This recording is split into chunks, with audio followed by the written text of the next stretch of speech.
तर मित्रांनो, ह्या आठवड्यात जो भाऊचा धक्का झाला ना, तो खूपच छान होता. म्हणजे त्यात दुर्गा ही नवी मालिका येते, त्यातले कास्ट आले.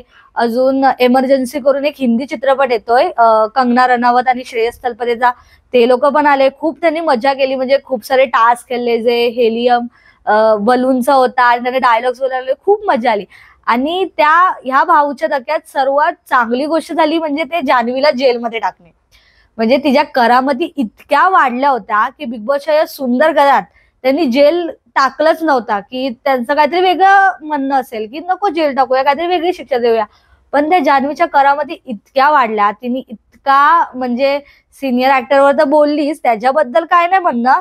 पण जे तिने आर्याला धक्काबुक्की केली, मुद्दाम धक्का मारला, आर्याने तिला हात पण नव्हता लावला, तरी ते भांडणं निक्की आणि आर्याची होती, तरी त्याच्यात मध्ये पडून तिने फुटेजसाठी तिला धक्का मारला, तिला खेचाखेची केली.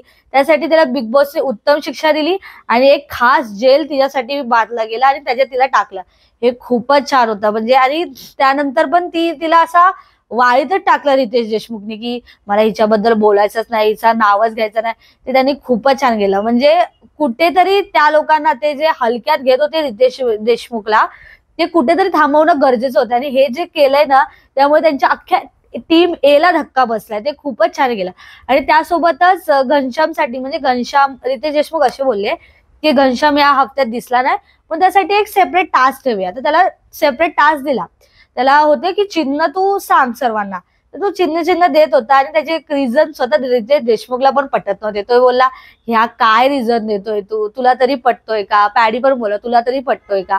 ते सगळे हसतच होते. नंतर मग एक त्याला चिन्ह आला की चावी फिरवायचा माकड करून. तर रितेश देशमुखने आधीच बोललेला की चावी फिरवायचा माकड म्हणजे निक्की आहे. पण तो निक्कीला ते द्यायला रेडीच नव्हता. तो बोलला मी नाही देणार. मग रितेश देशमुख आधीच तापलेले होते जान्हवीमुळे, आणि अजून काय काय करामती असतात टीमच्या, त्याच्यामुळे टापलेले होते.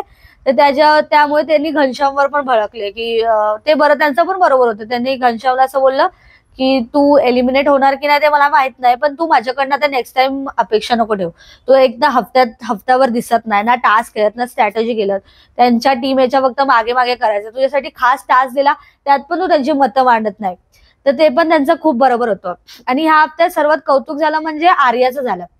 की आर्याने कसं स्वतःचं इंडिव्हिज्युअल मत मांडून खेळली, कशी निक्कीच्या गँगला भिडली वगैरे. पण मला ते थोडं खटकलं. म्हणजे की जरी तुझा इंडिव्हिज्युअल मत असेल, तरी तू एका ग्रुपमध्ये असतो, तू एका ग्रुपच्या साईडनी विचार कर ना, त्या ग्रुपचा थोडा भला बघ. जर तो ग्रुप तुझ्यासाठी काहीतरी करत असेल, तुझे सेव्ह करण्यासाठी बघत असेल, तर तू पण बघ ना. एवढ्या साऱ्या गमती जमती शिक्षा देणं वगैरे ह्या आठवड्यात घडलं. आणि सगळ्यात मोठं मला रितेश देशमुखचा ह्याच डिसिजन आवडला की त्यांनी जान्हवीला जेलमध्ये टाकलं. तुम्हाला काय वाटतं, रितेश देशमुखचा हा डिसिजन बरोबर आहे का, की जान्हवीला अजून कुठली तरी शिक्षा व्हायला पाहिजे होती ह्याहून पण जास्त? आम्हाला कमेंट बॉक्समध्ये नक्की सांगा.